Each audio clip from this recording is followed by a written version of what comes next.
নমস্কার বন্ধুরা, প্রতিদিনের মতোই আবার চলে এলাম। তো আজকে একটা রেসিপি ভিডিও নিয়ে চলে এসেছি। প্রতিদিন তো ব্লগ ভিডিও নিয়ে আসি। তো দেখো, একটা ওটস চিলা রেসিপি তোমাদের সাথে শেয়ার করছি। যারা তোমরা এখনও ট্রাই করোনি অবশ্যই ট্রাই করবে। তো নিরামিষও ট্রাই করতে পারো আর আমিষও ট্রাই করতে পারো। তো দেখো, আমি আমিষ ট্রাই করছি, তো সেটা একটু তোমাদের সাথে শেয়ার করলাম। তো দেখো, প্রথমে ওটসটাকে ভালো করে ভেজে নিয়েছি।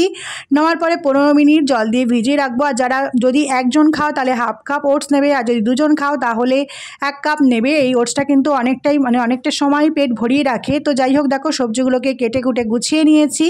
তো গাজর দিয়েছি, ক্যাপসিকাম দিয়েছি, আর দেখো এখানে দিয়েছি বিনস, আর দিয়েছি দেখো বাঁধাকপি, আর কাঁচা লঙ্কা কুচি দিয়েছি, আর দিয়েছি একটা ডিম, আর ধনেপাতা কুচি দিয়েছি, আর পেঁয়াজ কুচি। তো এটাই হলো উপকরণ। তো দেওয়ার পরে দেখো ভালো করে মিশিয়ে নিচ্ছি, একটু লবণ দিয়েছি, আর যে ভিজিয়ে রেখেছিলাম ওটসটা দিয়ে দিলাম। দিয়ে ভালো করে 5 মিনিট জাস্ট ভিজিয়ে রাখবো, মানে 5 মিনিট রেস্টে রেখে দেবো। রেস্টে অবশ্যই রাখবে যাতে মিশতে একটু সময় লাগে। তো দেখো, আমি এখানে এটা সাদা তেল দিয়ে ভাজি, তোমরা চাইলে বাটার দিয়েও ভাজতে পারো। তো দেখো 2 চামচ দিয়েছি, দিয়ে ভালো করে ঢেকে দেবো। আর ঢেকে অবশ্যই করবে, কারণ সবজিগুলোকে সেদ্ধ তো একটু সময় নেয়।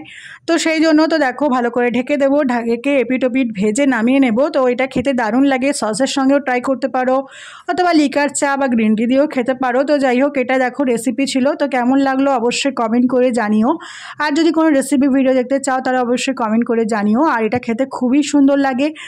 তো লেটস ট্রাই। তো যাই হোক, আজকের মতো টাটা, সবাই খুব ভালো থাকে।